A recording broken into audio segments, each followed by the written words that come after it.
байдаг Орхон цогцлбор сургуулийн Монгол хэл уран зохиолын багш. Бидний үйл ажиллагаа бас нэг өөр нэг нэгнээсээ ялгаа биш. Монголын тамирчин таарсан марсан ингээл телевизээр ярьж сонсож гоод одоо харчлаа. Би нөлөө Москвадаас гарч ирсэн. Москва жоохон тийм байхад. Хүний хэрэг биш үү те. Морог төрөг хэрэгээр 1970 онд миний аав хэлсэн. Тэгээд тэгэл хоош. Ингээл нэг 9 орн байсан. Манай нэвтрүүлгийг хүлээж авч үзсэн.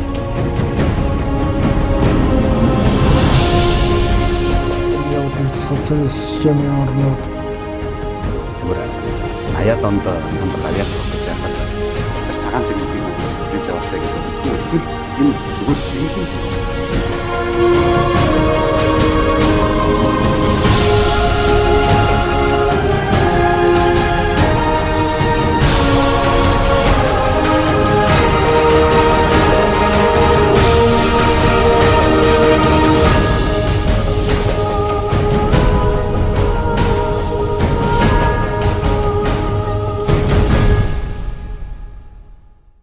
Сайн бацхан үзэгчтэй та бүхэнд орой минь төргий.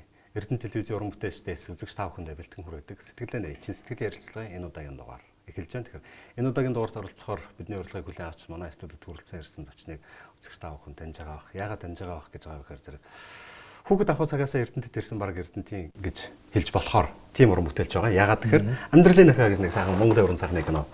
Урлагийн гав сэтгэлтэн халтрын дамлан гэдэг хүний хийсэн. Тий. Тэр кинонд Эрдэнэтэд ирж 5 дугаар микрийн 21 дугаар байранд тоглож байсан тийм. Тий. Тэр үеийг бас нэг дурсан. За энэ нэвтрүүлэгтээ урьж оролцуулж байгаа танд их баярлалаа. Танай телевизийн хамт олон үзэгчидтэй. 1987 онд би анх 7 дугаар ангид байхдаа 14 настайдаа Эрдэнэт хотод кино зурганд ирж оролцож байсан. За тэр бол Амьдралын нахиа гэдэг кино байдаг. За энэ Амьдралын нахиа киног бол найруулагч Дамдин, зурглаач Баттулга нар одоо бүтээсэн байж байгаа. Энэ кинон дээр бол одоо та бүхэн сануулхад ямар кино вэ гэдээ ярихаар жүжигчин Төмөрбаатар, ардын жүжигчин Сарантуяа нарын тоглодог тийм кино байдаг. Төмөрбаатар нэг архинд орцсон дарга түүнийг одоо зовлон технэрийн одоо Сарантуяа. За бас нэг ингээд гэр бүлийн хүчирхийлэлд өртсөн 3 хүүхэд байдгийн. Тэрний дундх хүн би Эрдэнэ гэсэн хүүхдийн дүрд. Тэгээ аавыгаа одоо архинаас гаргах гээд хулган гэртээ авчирдаг. Аавдаа задуулаад одоо тамхины иш түүгээд энэ 21-р орчин энэ үү те 21-р орны гадаа зураг тамхины иш түүгээ зогсож идэг хөөгдөд гардаг. За тэгэл Төмөрбаатар жүжигчин нөгөө гэр бүлээсээ саллаа гэл модны модоо завчаад унахчдаг тарьсан модоо гээд энэ хэсгийг бол авч ийснийг бол тоотхон санаж байна. Бид нар одоо киноны натурын зураг авалт бол энэ Эрдэнэт уулын уурхаан тэр баруун урд талын модтой уулын хойдлын ингэр дээр бид нар натурлаад зураг авч ийсэн, сэлэнг зочид бууж ийсэн. Энэ наадлын үйлчлэгээний төвийн наадлын тэр урт тэр довжоонууд дээр их олон гадаах зургуудаа авсан тийм уран бүтээлд оролцож байсан. Үйлчлэгээний төвийн хажуудлын нэг шилэн юм самбарын нэг шилийг хаглаа зогтаадаг нэг хэсэг гардаг шүү дээ. Тий, яг энэ сэлэнг зочдуудын баруун тал яг үйлчлэгээний төвийн хоёрын дунд хууч нэг тийм үндэд самбар гэдэг социалист хөдөлмөрийн одоо амжилт бүтээл гаргасан гавшгаачдын зургийг тавьдаг нэг тийм самбар байсан.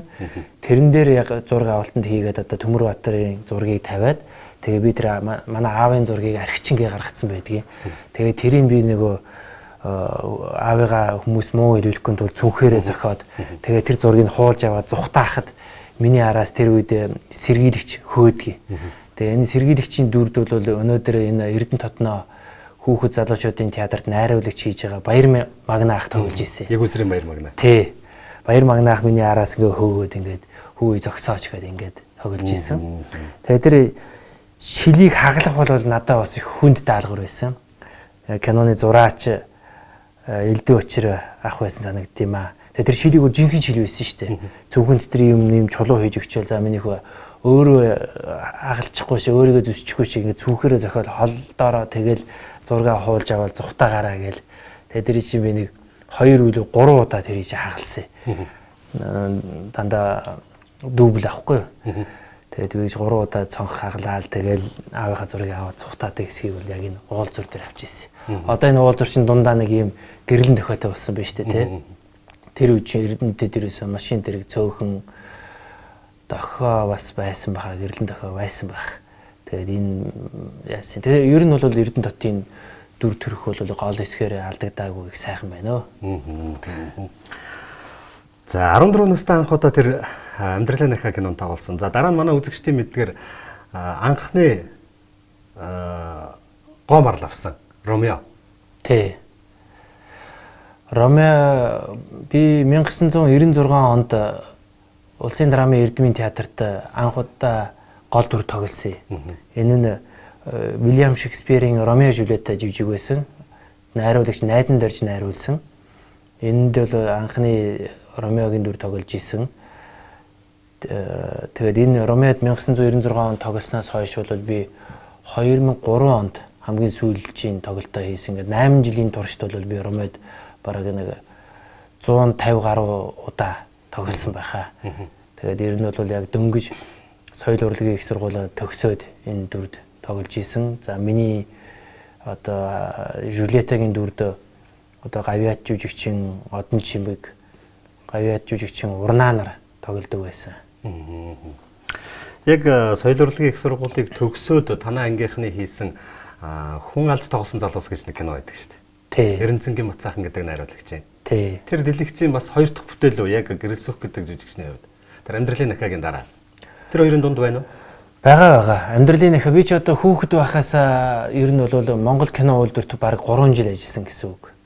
Юу хийдэг байсан бэ гэхээр зэрэг бол анх амьдралын нахаа кинонд тоглосныхоо дараа амьдралын нахаа кинонд би өөрийнхөө дууг оруулсан. Тэгээ тэрнээс хойш орчуулгын Оросын кинонууд их явдаг байсан. Тэгээ тэрэн дээр би орчуулгын кинон дээр энэ тухайн үед байсан жүжигчин дуу оруулагч Нэргүү ах. За бас нөгөө Цэмплмаа их чидэртэй би энэ дуу оруулалтанд ажилладаг байсан. За тэгж байхдаа кино үйлдвэрийн хийсэн Модон могоо кинонд оролцсон. За мөн UBS телевизийн хийсэн Шууд уцах намар гэж нэг кино байсан. Тэр кинонуудад би оролцсон. Тэгээд дуу оруулдаг байсан. Тэгээд яг бид нэр 1995 онд бид нэр соёл урлагийн их сургуулийг төгсөхдөө анх удаа соёл урлагийн их сургуулийн төгсөгчдийн түүхэнд дэлгэцийн ажиллаар хийсэн. Тэр нь одоо хүн алж тоглосон залуус гэж кино байсан. Тэр нь Джеймс Хейли Чейзийн зохиол байсан. Хүн алж тоглосон залуус гэдэг энэ детектив зохиол байсан. Тэрийг бид нэр 3 дугаар курстэй тайзны жүжиг болгоод 4 дугаар курстэй дэлгэцийн бүтээл болгож тэрийг тоглосон юм байна. Тэгээ энэ кинон дэр бол манай ангийнхан бол бүгдээрээ орж тоглосон байдаг. За манай ангийнхан гэдэг хин юм бэ гэхээр зэрэг бол энэ кинонд хин тогловоо гэхээр зэрэг бол одоо олонний мэдхээс манай ангийн охтууд гэвэл нэвтрүүлэгч Чимгээ, Ичи Орлоо. За мөн жүжигчин Эрдэнэ очир, жүжигчин Отхон тогс, алтчин тоглодог. За мөн манай чи 2 групптэй байсан. Нөгөө групп нь энэ манай групп бол одоо сугар багшийн групп, нөгөөх нь бол Гаавыг багшийн групп байсан байж байгаа. За тэр Гаавыг багшийн группт болохоор зэрэг бол манай ангийн хөвгүүдээс гэхээр зэрэг бол одоо жүжигчин Боёо, талигаач Амби, за мөн дуучин Наран, за жүжигчин Байгал, одоо ерөнхий сайдын ерөнхий сайд сайхан бэлгийн ихнэр Аравдангийн Байгал. Тий. За бас одоо ТV 25 телевизийн гүйцэтгэх захирлын инх туяа нар одоо манай ангийн хүүхдүүд. За мөн одоо энэ Эрдэнэтийн хүүхд залуучуудын театрын захирал Бэхвэлэг бас манай анги. Мөн бас манай ангид бас энэ өнөөдөр уурхайчин соёлын ордонд ажиллаж байгаа Жаки Жавзан маань одоо бас манай ангид ажиллаж сурч ийсэн. Тэгээ өөр бас одоо Бат Оргил, Туухай гэх мэт ийм Баярхүү, Батмөнх Даяан тоглодог гэх мэт эдгээр хүмүүс энэ киноны гол дүрд тоглож ийсэн. Тэгээ тухайн кино бол тэр үедээ бол нэлээд шууган болоод Улаанбаатарт арт кино театр чинь баг хүн үзэхгүй болж исэн үе. Тэгэхэд бол ер нь бол нэг 2 сар, 3 сар шахам одоо тэр кино гарч бас шууган болж исэн. Тэгэхээр манай үзэгчид сая одоо нэг ангид хичнээн олон одоо энэ цаг үеийн нэрд гарсан мундаг уран бүтээлчид сурч байгаа вэ гэдгийг сонслоо. Тэгэхээр зарим хүмүүсийн бас манайхан мэдэхгүй байж магадгүй нөгөө уулын төмөр киноны гол дүр тоглодог Баярхуу тийм ээ. Баярхуу тэгж танилцуулах гол бас мэдэхгүй байх. За оргооч бас сүүлийн үед юм тоглолоо. Улаан пальто гээд хинтэ байгальтай цог нэг кино тоглосон шүү дээ. Эрдэнэ очир. Эрдэнэ очир одоо ерөн сүүлийн үед одоо Black Box театрт ажиллаад байгаа. Тэгээд энэ өнгөрсөн гигэн муузаад өөрийнхөө ганцаарчилсан төрөл тоглосон жүжигээрээ одоо тэргүүн байрын шагналыг авсан. Эрдэнэ очир бол өөрөө хүүхэд залуучуудын театр гэж байхад бол гол дүрийн жүжигчнэр их тоглодог байсан. Ийм жүжигчин би. Отгонбат. Оо тий Отгонбатыгаа мартсан байна. Тий манай ингээ Отгонбаттай байна. За улсын драмын эрдэмийн театрт ажиллаж байгаа Отгонбат. За бас найрамдалд ажилладаг дэд захирал Отгонбат гэхээр бас их хүмүүс мэддэг. Отгонбаттай бас манай анги. Тэгэхээр ангийнхныхаа тухай яриад ангийнхнаараа бахархна гэдэг бас сайхан хэрэг юм л да. Тэгэхээр энэ олон мундаг шавь нарыг энэ олон энэ цаг үеийн урлагийн мундаг одоо авиаснууд амжилт гаргаж байгаа энэ уран бүтээлчдийг төрүүлсэн багш нарын тухай бас нэг жоохон дурсааж. Ялангуяа сугар багшийнхаа тухай. За манай ангийн багшийг одоо уран чадрын багшийг одоо сугар гэж хүн байсан. За сугар багш маань бол одоо өөрөө Оросын холбооны улсад театрын найруулагчийн мэргэжлэр суралцсан хүн. Өөрөө одоо дунд говийн хүн байсан. За соёл урлагийн их сургуульд одоо их олон жил багшилсан хүүхэд залуучуудын театрт найруулагчаар ажиллаж байсан. Тэгээ сугар багшийн шавнар бол маш олон шүү дээ. Одоо энэ сугар багшийн шавнар гэвэл одоо энэ жүжигчин Навчаа байна. Ер нь бол тоошгүй олон жүжигчид бол байгаа. Хүүхдүүд нь хүртэл шавнар тийм ээ. Хүүхдүүд нь хүртэл байж байгаа. Одоо хүүхдүүд нь одоо хүүн жүжигчин Болд Эрдэнэ байж гин, Болормаа байж гин. Одоо эхнэр нь өөрөө бас жүжигчин хүн байсан шүү дээ. Тэгэхээр зэрэг сугар багш бол яагаад тийм сайн багш байсан бэ гэвэл жүжигчин хүний хөдөлмөрийг оюуны хөдөлмөр гэдэг юм аа. Энэ бол авиас чухал биш. Энэ бол авиас бол нэгэн хувь нөлөөлнө. 99% нь бол хөдөлмөр юм аа. Энэ хөдөлмөр оюун ухааны ажил юм аа гэдгийг бол нэлээд сайн ойлгож сууртай жүжигчдийг их гаргадаг байсан. За нөгөө группийн багш маань болохоор зэрэгс гаан хоёрыг багш өнөөдөр хүртэл одоо соёл урлагийн сургуульд ажиллаж байгаа доктор тий профессор хүн. За гаан багш маань бол өөрөө Минскт найруулагчаар сурсан хүн. Маш их онлын олон зохиол ном бүтээл гаргасан ийм хүн байж байгаа. Тэгэхээр яг л энэ хоёр багш маань бид нар чинь 91 онд соёл урлагийн их сургуулийн анхны эсэлд соёл урлагийн их сургуулийн бас анхны төгсөлт юм байгаа. Өмнө нь бол одоо улсын багшийн их сургууль гэж явж исэн. За та ч гэсэн өөрөө бас одоо соёл урлагийн их сургуулийн бас нэгэн төгсөгч байж байгаа шүү дээ. Тий. Тэгэхээр уран бүтээлч болно гэдэг өөрөө нэг хэрэг. Уран бүтээл дээр ажиллана гэдэг бас нэг хэрэг. Ерөн зүгээр сүүлийн үеийн одоо энэ нөгөө интернетээр гэдэг юм уу гэрэл сүх гэдэг хүний тухай янз бүрээр ярьж бичиж байна л да. Монголын сайхан хүүхнүүдэд одоо ганц гар хүрч чаддаг зоригтой ир хүний тухай яриад байна. Тэгэхээр энэ бүтээлүүдэд найруулагчид яг юуг санал тавьж байгаа юм. За гэрэл сүх одоо яг энэ дүрд ингэж таарах юм байна шүү гэдэг юм уу.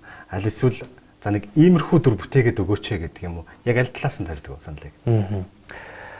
За яг хөө тэр нэг интернетээр одоо нэг Монголын хамгийн сайхан хүүхнүүдийг л одоо зодоод л байдаг, нүдээд л байдаг, зовоогоод л байдаг хүн л гэж хочилж бичээд байх шиг байгаа юм. За ер нь яг хөө би бас их тийм олон сайхан эмэгтэйчүүдийг хайрлж их тоглосон шүү дээ. Жишээ нь Ромео, тэгээд хайрын дурлал киноны Бадрал гэх мэтийн. За яг хөө энэ яагаад надтай одоо эмэгтэйчүүдтэй бас их тоглох энэ саналыг тавьдсан бэ гэхээр би бодохдоо бол тэр тоглох гэж байгаа жүжигчин эмэгтэйтэйгээ их холбоотой. За одоо надтай би бол одоо партнер болж тоглож исэн хүн бол одоо манай ангийн нэвтрүүлэг Чимгээ, Ичээ хорлоо, жүжигчин Анхням, за загвар өмсөгч Од гэрэл, жүжигчин Инх туул, за Пүрв сүрэн, за гэх мэтийн их олон эмэгтэйчүүдтэй хамтран тоглож исэн л да. Гэхдээ ер нь бол эмэгтэй хүнтэй хамтран нэг гол дүр тоглох бол хамгийн хэцүү. Яг хоёр эрэгтэй хүн ч дээр бол ингээл одоо юу гэдэг жүжигэн дээр ч бас муудалцах, тэ цайдах, эсрэг тесрэг дүр болох зүйл байдаг. А эмэгтэй хүнтэй харьцаад гэж тоглоно гэдэг бол өөрөө бол эмэгтэй хүнийг ойлгох, дээрээс нь үл ойлгох зүйлийг бас нарийн мэдэрч хийх, Тэгээд ер нь бол ойлгомжгүй байдал бол нарийн жижигхэн зүйлээс гардаг. Эмэгтэй хүний ертөнцийг ерөөсөө ойлгохгүй, тэр үний дотоод ирэх чөлөө, тэр зүйлийг ойлгохгүй байгааг гаргана гэдэг бол өөрөө нарийн сэтгэлийн үйлдэл л дээ. Гэтэ зарим дөрвүүд кинонд би одоо тэдэртэй тоглоход бол тэр найруулагчийн шийдэл биш. Тэр жүжигчин эмэгтэй нь өөрөө хүссэн байдгийг. Би одоо тэрнтэй тоглохгүй гээд би бас нэрлэмээргүй байна те. Тэгэл одоо тэгвэл би зөвхөн хинтээ жүжигчин гэрэл сүхтэй бол би тоглож болж байна. Би энэ одоо хүнтэй бол ингэж тоглож болж гин гэсэн тийм л янз бүрийн тохиолдлоор хамтран тоглож исэн л да. Тэгээд яг сүүлийн үед одоо юу гэдэг нь тэр гэр кино Лардмаа гэдэг одоо тэр найруулагч Сингд оржин кино эднэрийг бол одоо хүмүүс үзэхээрээ зэрэг бол одоо ер нь бол яг тэр гэр бүлийн хүчирхийллийн асуудлыг хүндсэн кино л да. Лардмаа гэж ярих ч юм бол Лардмаа ч одоо ерөөсөө л энэ Шекспирийн Отелло жүжигийн л одоо төстэй гэсэн үг шүү дээ. Одоо орчин үеийн Отелло хүн яг хардахаараа ямар болдгийг юм. Эмэгтэй хүнийг өөрийгөө хайрлахаас илүүтэйгээр эмэгтэй хүнийг одоо миний өмч эд хөрөнгө бодчихороо зэрэг л ерөөсөө буруугаар хэрэгэн штэ. Тэр чинь бүхэл бүтэн одоо байгалаас заяасан хүнийг хүн болвол хизээч хэдийгээр ихнэр нөхөр болсон ч гэсэн өмч болгоно гэж байхгүй, минийх байна гэж байхгүй. Минийх гэж юу юм бэ гэвэл одоо миний бие хэл, оюун санаа, одоо сэтгэл энэ бүхэн л одоо минийх болохоос биш. Одоо ер нь бол хүн болвол одоо ер нь бол ихнэрээч тэр үр хүүхдээ ч гэсэн бас өмчлөх бол одоо оюун санааны хувьд бол хуулийн хувьд бол боломжгүй шүү дээ. Тэгэхээр энэ бүгдийг л харуулсан нийгэмд ойлгуулах гэсэн цочроох гэсэн үүднээс л одоо тийм сайхан эмэгтэй хүртэл ингэж саар залуучууд ингэж одоо зовоод юм а тарчлаад юм а гэдгийг харуулах гэсэн үүднээс гарсан байх л да. Тэг яг ийм нарийн ийм гэр бүлийн ийм драма үзүүлэх гэдэг бол бас тэр болгон одоо жүжигчин хүнд олдохгүй сайхан нарийн сайхан даалгавар. Тэгэхээр яг энэ соёлорлогын их сургуулийг жүжигчний мэргэжлэр төгсөөд за дараа нь Германд сураад, Солонгост бас сураад жүжигчин, найруулагч, продюсер. Тэгэхэд өөрөө ч мэддэг нэг үеийн уран бүтээлчд гэдэг юм мэддэг нэг үеийн үзэгчд бас өөрөөс ч одоо өөр юм хүсэж байгаа хэл да. Гэрэл сүх одоо хизээ Монголыг дэлхийд гаргасан тийм дэлгэцийн бүтээл гаргах болоо гэдэг хүлээж байгаа байх гэж би бодож байна. За баярлалаа бас үнэлэн бодож байгаад ер нь яг хуу би өөрөө яг Солонгост кино найруулагчаар сурсан. За ер нь бол эргэж ирээд бас ийм телевизийн киноны студи одоо ажиллаж байсан. Өнөөдөр би Улсын драмын Эрдэмийн театрт одоо буцаад бас театрын салбарт би өнөөдөр гүйцэтгэх продюсерийн ажлыг хийж байна. Тэгээ продюсерийн ажил гэдэг бол ерөөсөө энэ уран бүтээлийг бол одоо зохион байгуулалтанд оруулах, уран бүтээлийн төлөвлөгөө гаргах, за энэ уран бүтээлийг шинээр үйлдвэрлэх, борлуулах гэсэн одоо энэ бүхэл ажлыг л хийж байгаа ажил байгаа юм л да. Гэхдээ бол яг энэ бүгдийг одоо би хувийн зүгээс би гэж гаргаад ингээд хийхэд бол бас амьдралын туршлага бас хэрэгтэй байна. Нөгөө ер нь бол ер нь 40 гарсан 4 дарсан ат гэж юудаг штэ. Ер нь бол бас амьдралын туршлага хоримтлуулаад өөрийгөө таньж мэдэх гэдэгт бас их хугацаа орох байх л та. Тэгээд тохироо гараад гэдэг дээр. Гэтэ яг одоо болтол бол би бол ерөнхийдөө их гадны киноныхантай их ажиллаж исэн. Гадны кинон дээр одоо би өөрөө их орчуулагч, продюсеруудаар ажиллаж исэн. Тэдгээр кинонууд бол одоо энэ Монголд бол нэг борлуулалтанд гарч байгаагүй. Өөрийнхөө дотоодын бас кинонууд дээр би бас их ер нь бол 2 дугаар найруулагчаар, продюсераар ажилласан кинонууд бас байдаг. Яг энэ таймлсан өөрийнхөө зүйлүүдийг бол одоо бид нар бол хийн л дээ. Яг одоогийн байдлаар кинонд бол одоо би зохиолч, продюсераар ажилласан зүйл бол одоо Наран мандах нутаг гэж кино байдгийн телевизийн олон ангид 2012 онд хийсэн Сүхбаатар аймгийн амьдралыг харуулсан кино байж байгаа. За энэ кинон дээр бол би ажилласан байж байгаа. За гадныхантай болон Германы болон Австрийн, Японы кинонууд дээр би гүйцэтгэх продюсераар ажилласан. За жишээ нь Японы найруулагч Такетэй хамтран хийсэн Ганцхан оноо гэдэг одоо кино бий. Спорт фильм. Энэ бол анх удаа Монголд хийгдсэн багийн спортын тухай кино. Бейсболын спорт Монголд хэрхэн үүсч өгдсөн тухай харуулсан кино байж байгаа. Энэ кино сая Америкийн Лос Анжелесийн спортын кино наадамд Гран При хүртсэн. За одоо бас энэ 7 хоногт энэ Эрдэнэтэд бас энэ киноны нээлт явагдаж байна те. Тэр киноос Эрдэнэтэд одоо ингээд бас хөдөлмөрчдийн таашаал одоо хүрч байна. Тэгэхээр энэ спортын кино гэдэг бол их бас хийх ёстой киноны нэг. Одоо манайд бол дандаа л ганцаарч ирсэн спортууд бол амжилтанд хүргэдэг штэ. Одоо бүх гэдэг юм уу те, сур гэдэг юм уу. За тэр дундаа ер нь тулааны төрлөө. Тий. Тэгэхээр зэрэг бол бейсболын бол яг л багийн спортын тухай хийсэн тим кино бол байж байгаа. Тэгэхээр бол бас нөгөө талаар бол би орж байгаа уран бүтээл киноны дээр ажиллахтаа бол их хянамга ханддаг л да. Зөндөө олон кинонд бас ороод байж болж нэгдүгээр цаг зав болго хоёрдугаар аливаа нэг уран бүтээлийг хийхдээ би өөрөө санаачлахтаа ч юм уу хин нэгэн надад санал тавихад бол их хянуур ханддаг л да. Би одоо нэгдүгээр би энэ дүр надад тохирохгүй юу хийж бүтээж чадах уу. Хоёрдугаар энэ уран бүтээлийн багийн ард нь хэн байна? Бид бүгдээрээ нийлээд энэ бүтээлийг нэр төртөө бүтээл гаргаж чадах уу, чадахгүй юу гэдгийг л хардаг. Тэрнээс яг тэр тодорхой хүнд хэрэгтэй бүтээл кино болохгүй бол хүнд ямарваа нэг юм хэлэх дүр болж чадахгүй бол тэрэн дээр би ажиллах, цагаа өргөх, тэрийг гаргах бол тийм цаг зав байхгүй шүү дээ. Тэгэхээр бол заавал одоо энэ бол таны асуултанд хариулахад бол энэ тоог хөөцөлдснөөс чанарын асуудал байгаа юм. Тэгэхээр энийг бол уран бүтээл гэдэг бол ерөөсөө тийм байдаг. Уран бүтээлч хүн гэдэг бол аливаа бүтээлд хандахтаа бол тэгжил хандаж байх хэрэгтэй. Тэгэхээр би ингэж ойлголоо. Зөв сая тэр Японд хамтарсан кино юу вэ? Ганцхан. Тий. Ганцхан. Хүний амьдралд ч гэсэн цаг хугацаа ганц оноо мэт санагддаг. Хүний амьдралд ганцхан оноо алдах юм бол тэр хаашаач явж магадгүй магадлалтай байдаг шүү дээ, тийм ээ. Тэр талаас би тэгж ойлголоо.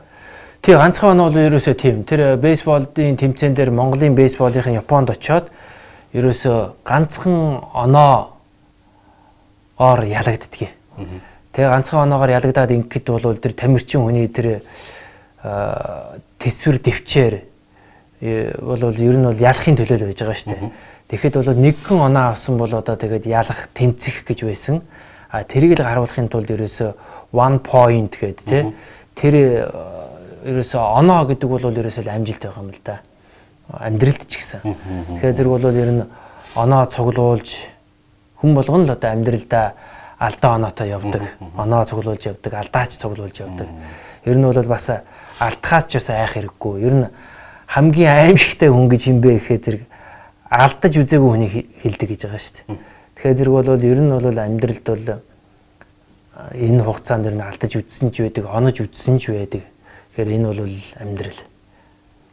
Ганцхан оноо ч юм бол бас ганцхан оноо аваад хожидсан бол тэр алдаа чинь хизээ нэгэн цагт алдаа гаргах тий замд ч хүргэж болно. Тэгэхээр зэрэг бол энэ бол дээс нь дөрөөл орно л да. Тэгэхээр хоёулаа нэвтрүүлэг эхлэхийн өмнө танаа ангийнхны тухай ярьж байсан. Танараас бас 2 3 доор анги лөө одоо энэ Эрдэнэлэг болд Эрдэнэ энэ төр. Тий. Эдний ангийнхан бас сая ангаараа навчаад нэг кино хийлээ. Тий. Юу лээ нэг Хятад Монгол ажилчдын тухай нэг кино. Үргэлэг. Тий. Тий. Би танаа ангийнхныг ямар нэгэн бүтээл хийх байх гэж боддөө. Танаа ангийнхан бол одоо боломж их байна да. Тий. Тий. Одоо жишээ нь манай үзэгчд боё гэж хэлэхээр мэдж байгаа бах. Монгол улсын гавь жижигсэн намсраж байран болд. Тий. За тэгээд олон одоо мундаг жүжигчд байна, дуучид байна, тийм ээ. Нэрд гарсан гэж хэлж болох олон баг ангаараа нэрд гарсан юм шүү. Яг манай ангийнхан чи ер нь бол 20 гаруй хүн бий. Яг зүгээр урлаг соёлынхаа салбарт ажиллаж байгаа хүмүүс бол 10 гаруй бий. Яг бид нар яг тийм бас юм ярьдаг. Анх одоо бид нар бол төгсгөхтэй жишээ киноноос ихэд бол хүн алж тоглосон залуусыг 95 онд хэдэн жилийн өмнө 20 жилийн өмнө. Тий, 20 жилийн өмнө бид хийсэн байна. Ер нь бол ингээд хамтраад бас бүгдээрээ нэг бүтээл хий гэдгийг бол манай талигаач амби ярьдаг байсан. Тэгээд ийм киног одоо бүгдээрээ хийцгээе бүгдээрээ гээд. Тэгэхээр бол хизээ нэгэн цагт одоо энийг хийх байх. Одоо 20 жилийн дараа гэдэг шиг тий. Эсвэл одоо юу гэдэг амьдрал нулимсанд дуртайч гэдэг юм уу? Амьдрал нулимсанд дургуйч гэдэг юм уу тий? Ийм маягаар одоо бид нэг бүтээл хийх бах оо. Ийм олон уран бүтээлчд байж байгаа. Бид нар бас энэ тухай хөндөд нэг одоо тоглолт шоуч гэдэг юм уу зүйлүүдийг бол бид нар бол хийн. Тэгэхээр та нарын хувьд одоохондоо амьдрал нулимсан дургуул байгаа хэл та яагаад тэгэхээр ангийнхаа нэг нөхрийг одоо ертөнцийн мөнгөсийг үзүүлээд одсонтой холбоотойгоор мэдээж хэрэг дургуул байгаа ах. Гэхдээ ард түмэн чинь үзэгдэж чинь одоо манай ялангуяа эрдэнтийнхэн танай ангийнхан ямар олуулаа мундагчуд юм бэ гэдгийг мэдээд авсан бас сайхан уран бүтээл хүлээх л ах. Энэ бол мэдээж хэрэг та нарт өгч байгаа. Та нар Монголд жүжигчин болсны та нарын үүрэг байх. Түүнээс гадна эрдэнтэд ямар одоо жүжиг тоглох чинь одоо яг драмын театрынхаа тухай хэлээ яриа. За тэгээ. Драмын театрын аялын тоглолт Эрдэнэт хотод одоо явагдах гэж байна шүү дээ. Явж байна. За ер нь бол драмын театр ер нь зөвхөн одоо улсынхаа нийслэлийг тоглоод байдаг л улсын театр биш байхгүй юу? 21 аймагт хөжим драмын театр гэж байгаа. Тэдэнтэйгээ бас хамтран ажилладаг. Үе аймагт очиж урлагаа хөргөдөг. Тэгээ яагаад ингэ аялын тоглолт хийгээд байд юм бэ гэд хүмүүс асуудیں۔ Та нар Улаанбаатарт одоо хангалттай үзэгчтэй, орлоготой тэнд сая хүн амьдарч байгаа үсттэй гэд. Тэгэхээр зэрэг бол бид нар гол зорилго бол тэрэндээ биш. Бид нар бас орон нутгийн хөдөлмөрчтэй энэ бүтээлийг заавал хүргэж аваачна. Бид бол өөрөө улсын театр. Тийм болохоор зэрэг одоо энэ улсынхаа ард иргэдэд энэ драмын урлагийг хүргэхийн төлөө энэ тоглолтыг хийж байгаа юм. Тэгээ энэ удаад бол их онцгой том тоглолтыг Эрдэнэтэд хийж байна. За онцлог нь юу юм бэ гэвэл нэгдүгээрт бид нэр аялын тоглолтыг орчин үеийн цаг үед одоо дахиж эхлүүлэхдээ бид нар 2002 онд дахиад сэргээж хийж эхэлсэн. Тэгээд 12 жилийн дараа бид нэр Эрдэнэт хотод ирж байна. Тэгээ энэ удаад ирэхдээ бид нар том жүжигүүдтэй ирж байгаа. Одоо түүхэн том жүжиг. Гээд энийг чи үзүүлэхийн тулд ингээд 70 хүний бүрэлдэхүүнтэй ирж байгаа юм л да. Бусад одоо театрууд, хувийн продакшн дээр бол 7-8 хүнтэй бүрэлдэхүүнтэй явдаг бол бид нар бүрэн бие бүрэлдэхүүнээрээ ирээд одоо жишээ нь одоо зохиолч Цог Нэмхийн Улсын драмын Эрдэмийн театрын ерөнхий найруулагч Төрийн Сойрхолт Наранбаатарын Тэнгэрийн хүү гэдэг жүжигийг толилуулж байна. За өмнө одоо манай дээр одоо өнгөрсөн жил бид нар 7 жүжиг шинээр хийсэн бэсрэг жүжигүүд. Тэр бэсрэг жүжигүүдээс одоо буруугүй зохиолч Очир Батын одоо манай ардын жүжигчин Очир Батын Бүүвэ жүжиг. За мөн зохиолч Гавьяг багшийн Гавьяг багшийн Бүүвэ. За Очир Батгайн буруугүй буруутан гэсэн жүжиг тоглож юм. Мөн Нобелийн шагналт Дарья Фогийн Чөлөө тос гэдэг одоо жүжигүүдийг тоглож байна. Мөн Оросын зохиолчдын хүүхдийн зохиол болох Бардам туулаа он сурлогтнууд орохыг хориглоно гэсэн ийм жүжигүүдийг тоглож байна. Тэгэхээр бүх насныхан зориулсан жүжиг байж байгаа. За энэ удаад бас Эрдэнэтэд тоглохдоо зөвхөн бид нар горняктер тоглохгүй. Мөн бас одоо Эрдэнэтэд их сайхан хүүхэлдэйн театр нь солигдоод засвар хийгээд хүүхэд залуучуудын театр болсон юм байна. Энд бас том хүний жүжиг тоглож болох юм байна. Зөвхөн хүүхдүүдийнх биш. Тэгэхээр бид нар бол өдөөс өмнө хүүхдүүдийн жүжиг тоглоод өдөөс хойш нь одоо насан туршидтэд зориулсан энэ бэсрэг жүжигүүдэд тоглож байна. За бас нэг онцлог нь гэвэл бид нар энэ Эрдэнэт хотод бас манай говьл гэдэг баг байдаг. Тэгээ би чи бас Эрдэнэттэй их ойролтой. Байсгал миний амьдрал Эрдэнэттэй холбогддог байхгүй. Та түрүүн амьдралын нөхөө киноны зураг авалт ирсэн. Тэрнээс чинь өмнө би бас багада манай аав чинь энэ Эрдэнэтийн говьлын ангид ерөнхий инженер байсан, замгүүрийн инженер байсан, Сапари ангийн. Тэгээ би энд 200 ирж энд говьл цуссан. Тэгээд энэ цэргийн ангийн л тийм хотхон дотор тоглоод идэг байсан. Одоо би сайн санахгүй байгаа. 200 би бол энэ тоглосон. Тэгэхээр тийм дотн говьл санагддаг болохоор зэрэг бас бидний бас Эрдэнэт хотын бас ойролцоох дүүргүүдэд багуудад бид нар тоглолт хийгээд бас тоглолтоо бид нар говьлд нэг том хүний тоглолт, нэг хүүхдийн жүжигийг бид нар очиж цэргийн ангийнх нь соёлын клубт хийж байгаа.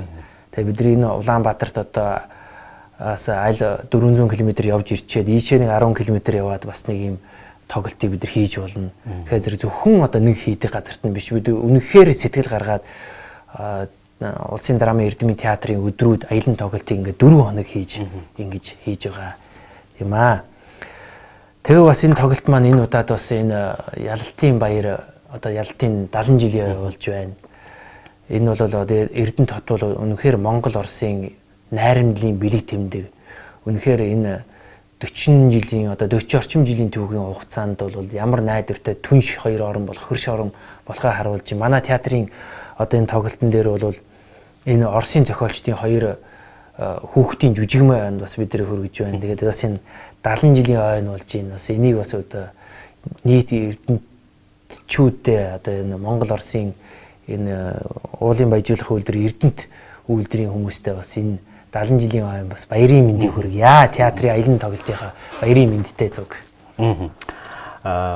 Одоогоос 12 жилийн өмнө драмын театрынхан эрэхтэй Эрдэнэ хотын төв гудамжаар ингээд тоглолтынхаа хувцастай парад жагсажсэн энэ удаад их үү? Бид нэр манай тоглолтын аялан тоглолтын нээлт пүрэв гарагт 23-нд 19 цагаас 18 цагаас амрын талбайд болно. За биш энэ удаад ингэж жагсаал хийхгүй. Тэрэн дээр бол гадаа бид нар нээлт хийн. За энэ дээр одоо манай жүжигчид одоо өөрсдийнхөө жүжигүүдийн дууг дуулж сонирхуулна. Одоо драмын дөрөв. За залуу жүжигчид. За жүжигчин нар мандах, баясгалан нар одоо өөрсдийнхөө манад ч их олон дуулдаг жүжигчид байдаг штэ. Бид нар бас ая дууга одоо Эрдэнэ хотынхоо хөтлөн мөрчид хүргэнэ. Тэгээд гадаа нээлт болчоо. Тэгээд дараад нь Тэнгэрийн хүү жүжигээрээ 20 цагт одоо манай аялан тоглолтын нээлт болно.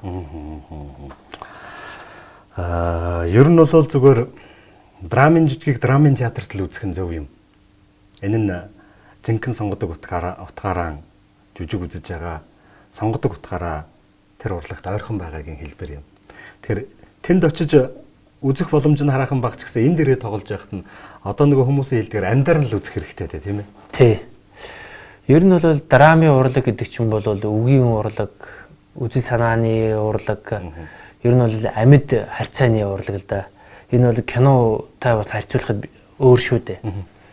Тэгэхээр энэ жүжигийг ер нь яагаад хийдэм бэ гэхээр зэрэг бол ерөөсөө тэр тайзан дээр сайн муу тал, сайхан муухай үйл явдлыг л харуулах зорилгоор хийгдсэн үйл явдлыг хэлхээс л юм байна. Үзэгч хүн тэрийг үзээд сайн зүйл гэж энийг хэлнэ, сайн үйлс гэж энийг хэлнэ, саар зүйл гэж энийг хэлнэ, сайн хүн гэж энийг хэлнэ, муу хүн гэж энийг хэлнэ гэдгийг л олж харж авдаг. Одоо тэгэхээр зэрэг бол манай Тэнгэрийн хүү жүжиг дээр одоо Монгол улсын түүх 2200 жилийн өмнө ямар байсан юм бэ? Яг тэр тайзан дээр чинь үзэгчдийн өмнө одоо Модон хаан өөрөө дүрээрээ гарч ирнэ штэ.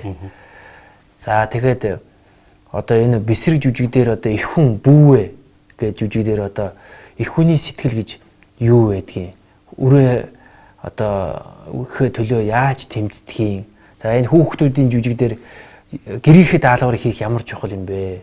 Гэрийнхээ даалгаврыг хийхгүй эмээгийнхээ үгэнд орохгүй бол эмээ нь яаж тийм? Эмээ нь гомддаг юм, гомдохоор эмээ нь яадаг юм? Бардан туулаа дээр их олон туулаануудын тухай гардаг. Тэгээ нэг хөөхөн туулаа шиг хүүхдүүд дээр үздэг байхгүй. Тэгээ бид нар туулаануудад зориулсан жүжиг гэдэг байхгүй. Тэгээ тэр энэ хүүхдүүдийг жүжиг гэхэд бол би заавал хүүхдэд бид нар жүжиг хийх гэж ирж байгаа ш. Манай энэ хүүхдийн жүжигийг бид нар яагаад авч явж байна вэ гэвэл Монгол улсын ерөнхийлөгч Захиагийн элбэг дөрж хэлсэн. Монгол хүнийг хүүхэд байхад нь Монгол хүн болго гэж. Тэгэхээр хүүхэд байхад нь бид нар жүжиг үзүүлэх хэрэгтэй. Хүүхэд байхдаа жүжиг үзээгүй хүн дараад нь ингээ насанд хүрсэн хойноо жүжиг үзээд ойлгохоо байждаг.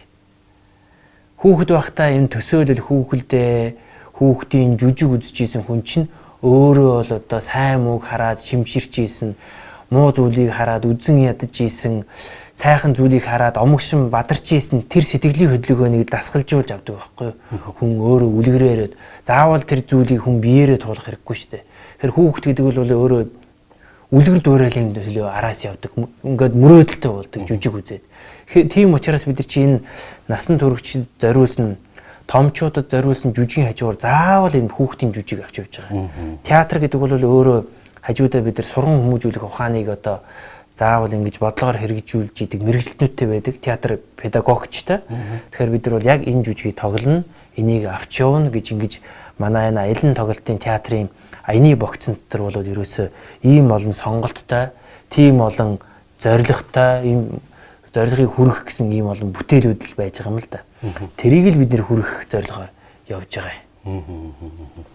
За их баярлалаа. Тэгэхээр улсын драмын эрдэмийн театр зүгээр жоохон дэгстүүлээд хэлэхэд Баашингаа орхиод л бусд нь бүгд хүрээд ирж байгаа тийм ээ. Тий.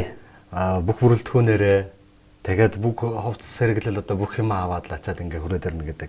Эрдэнэтчүүдийг нэг талаас их азтай хувьтай юм гэж хэлэх байна. Тэгээд ингэж ирж байгаа бас танай хамт олонд их талархаж байна.